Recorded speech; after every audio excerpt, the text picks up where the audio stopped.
Italian media has reported about a man by the name of Alessandro Di Roio, a former lieutenant of the Carabinieri, located within Chiesa and Valamenco, which is actually bordering between Italy and Switzerland. Alessandro is facing charges, pretty significant by the way, for taking up to 80 euros in overtime pay for searching for aliens while working. But let's dig into this a little deeper. The issue here is that he supposedly was not authorized to do this and is being charged with false ideology, public deed, and continued fraud, all of which are very serious crimes, and he could potentially face prison time for this. And the most disturbing aspect of this whole thing is that this is all because he was searching for answers to the truth. But Alessandro's lawyers wanted to enter into evidence a dossier on a series of sightings and experiences with UFOs and aliens that have been happening right around Chiesa and the surrounding area, all along Italy and Switzerland. What's even more interesting is that this is the same time period that Alessandro was in charge of this area, which is further proof that this was a part of his job and that the military was very, very aware of what was going on. So does that mean the Italian military and government are using this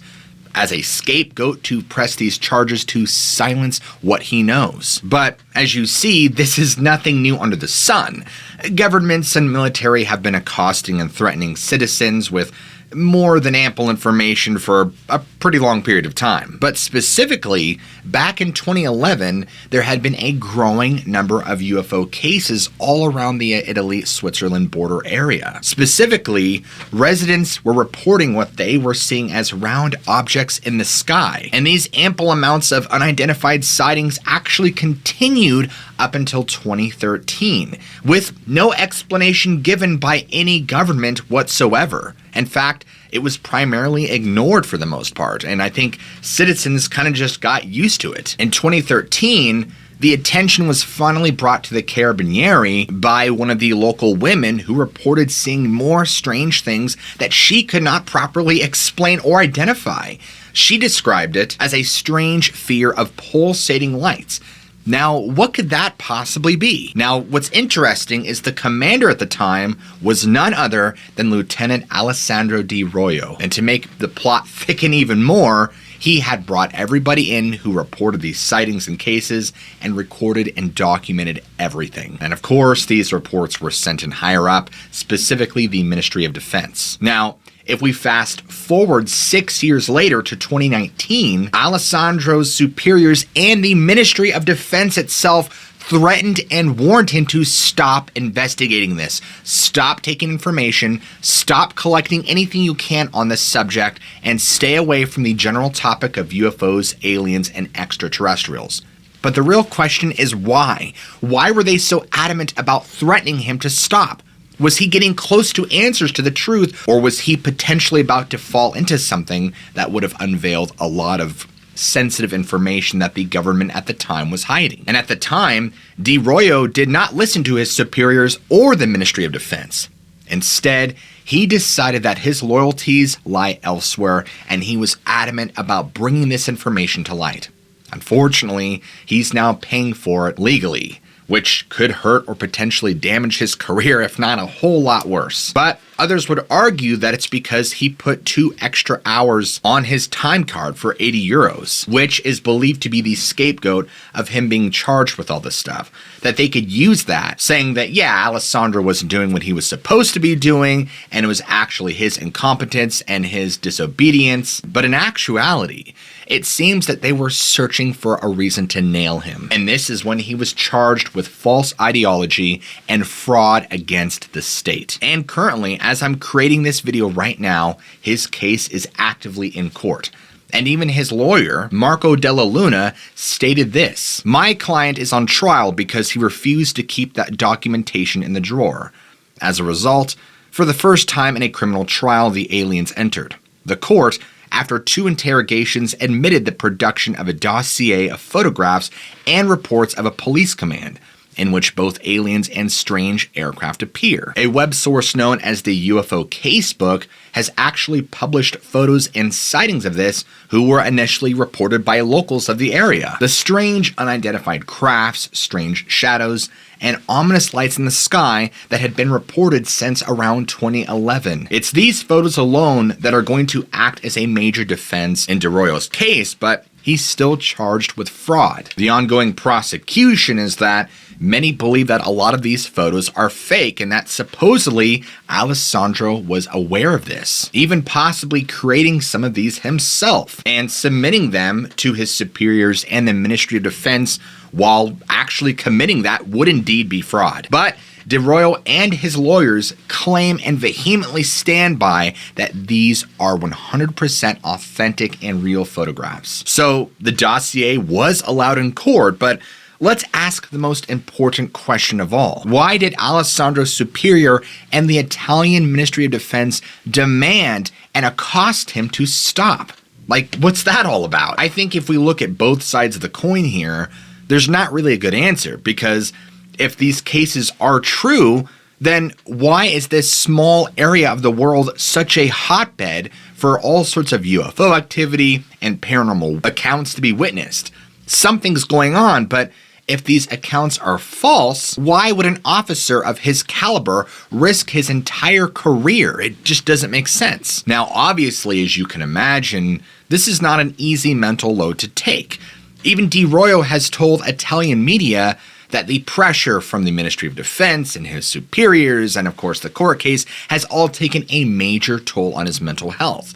It's almost like he's being pressured into being quiet. Is it not? From what can be gathered from Italian media sites, the actual in-court trial has ended, but the next date is January 11th, 2023. This is when supposedly a judge will actually release a decision on the case. I mean, more importantly, what do you guys think about this case? I mean, is this a legitimate cover-up by the Italian military and government trying to use the overtime pay as a scapegoat to silence Alessandro? Or is his mission to truly push this information out to the public to try and seek answers to the truth that we've all been wanting to know? However, this shady kind of behavior is not at all exclusive to the Italian government and military. I bet you probably didn't know it, but take Marilyn Monroe for an example. Marilyn Monroe, as most of us know, was a cultural sexual icon in the 1960s, and her Hollywood career in movies had exploded. And even though there are a lot of conspiracies on multiple fronts surrounding her, there's actually a large portion of it that is dedicated to aliens and UFOs. But we'll get to that in a second. While there are many theories that talk about her being taken out because she knew too much information, regardless of whether she was messing around with the Kennedys or perhaps going to rat out the mafia, there's actually a sect of conspiracy theories that talk about her being taken out because she knew too much information specifically about aliens and UFOs. Now, isn't that interesting? Now, we all are pretty familiar with the story that on August 5th, 1962, she was found OD'd in her apartment, barbiturates to be exact. And while this official death doesn't really sit well with a lot of people, and many believe she was actually, again,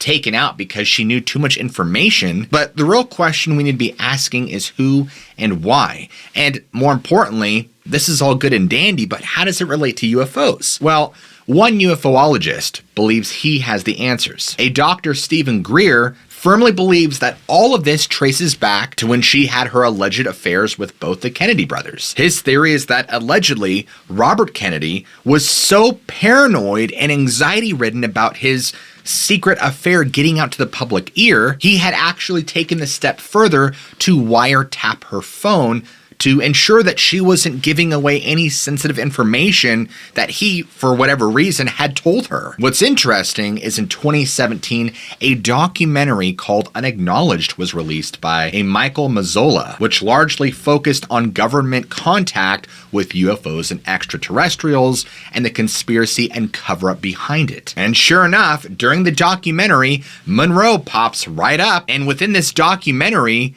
Greer claims that he has come into possession of these wiretapped conversations, in addition to a very highly classified document known specifically as Project Moondust, which was apparently given to a very important member of the national security. What's interesting about this specific document, if it really does exist, is that apparently JFK had actually taken Monroe to a secret government military base for the purpose of inspecting things from outer space, which could very obviously be aliens.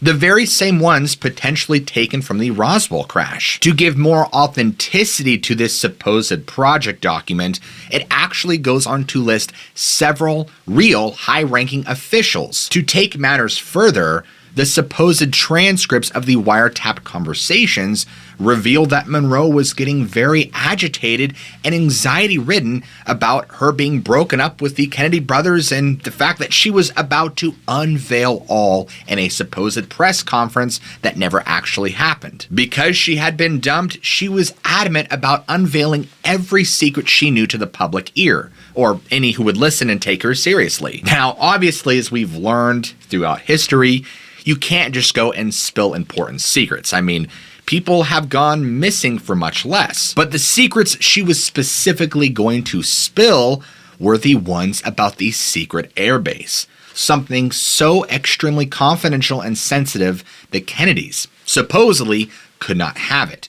So does this mean that there really was a conspiracy? Well, that's up for you to decide. However, at some point or another, the CIA caught whiff of her wanting to expose these very sensitive secrets. And so many believe that in this theory that the CIA actually took a handle on things and cleaned up the situation themselves. But again, it's all speculative. It gets even more interesting though, because supposedly there's actual documentation of the transcript of a wiretapped phone call that happened on the day Monroe died. But the document has never been declassified. As I've stated already, she was threatening to hold a press conference to the public about what Jack Kennedy had exposed to her during their intercourse relations about him seeing debris from an extraterrestrial craft from essentially an airbase. But not just any airbase, a secret alien airbase. And this is where the theory comes together that this is why she was taken out, because she was about to blow the lid on the whole operation and they could not have this information publicly exposed. And of course, this theory trails off even more, stating that there were more reasons why JFK was taken out, because supposedly this all wraps around, but I'm going to keep it just to this for right now. And as interesting and fascinating as all this information is, the problem is there's actually no evidence of a document called Project Moondust, even though Dr. Greer is adamant that it exists and this is all very true. So again, the question goes, if this all exists, then Greer has the information, why is he not publicly releasing it? Is he too, like Monroe, fearful of his life? It's very interesting to think about, really.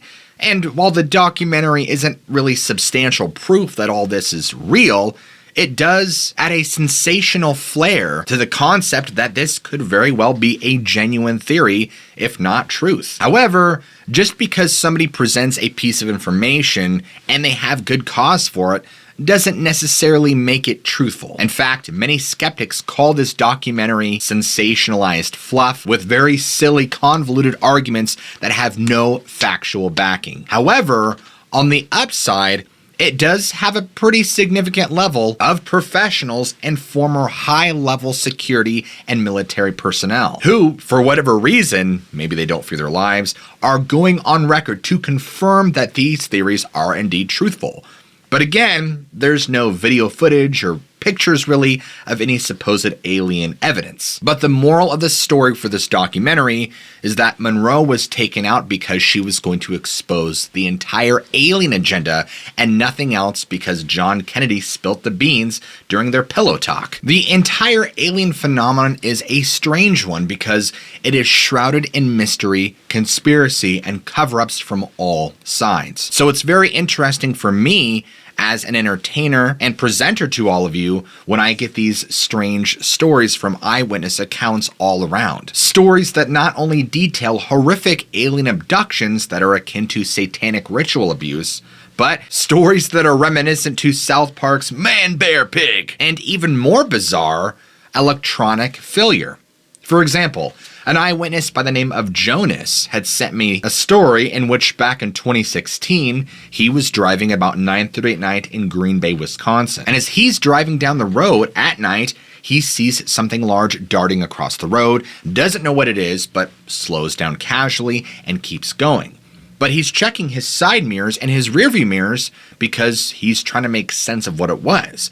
It was clearly too large to be a deer, an elk, or anything else, so he couldn't really put an explanation to it, and it was so large and so fast, there were no answers that made sense.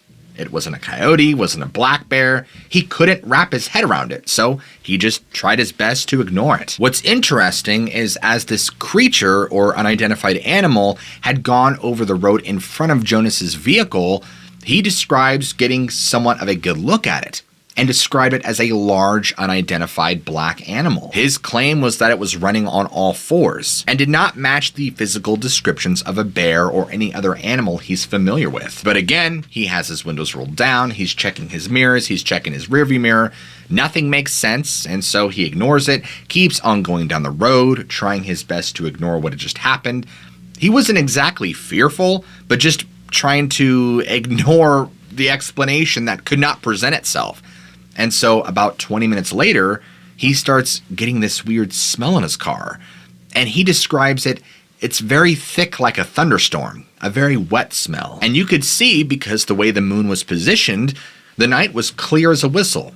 There was no overcast, no moisture in the air. I think it was a pretty dry night. But he recalls vividly feeling a static electricity in the air all around him. And he notices off in the distance in the sky, these four pop, pop, pop, pop, bright lights pop up that are almost perfectly aligned in a rectangle up in the sky. They then swerved and choreographed an emotion of flashing pink, yellow, blue, green, and red lights. And within seconds of seeing this, Jonas's car suddenly dies, as if experiencing an electronic failure. As his car suddenly dies, he's able to pull it off into the emergency lane and try to figure out what's going on, why is his car not turning back on, and what happened. All the while, these strange lights are darting around in the sky, they're dancing, they're moving around.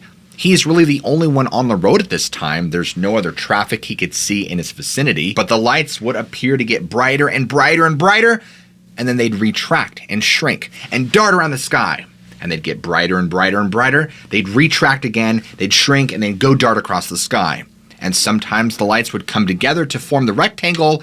Other times they would move apart, as if individual lights being their own separate entities. And at one point, probably no more than 15 minutes later, the lights suddenly stopped, and Jonas's car magically came back on without a problem, as well as the wet thunderstorm feeling, smell in the air seemed to dissipate completely. His windows still rolled down, by the way, and after going through a mild midlife crisis / panic attack from that whole moment, he got his car going, pulled it in drive, and sped home as fast as he could. Jonas was so terrified from this experience that he did not drive at night for at least several months after this, doing everything he could to not be in a car while the sun was down. He would later research on this and find that electronic failure was actually more common than he thought in regards to UFO and alien sightings and activity. But more importantly, what do you guys think? Is there truly an alien / UFO agenda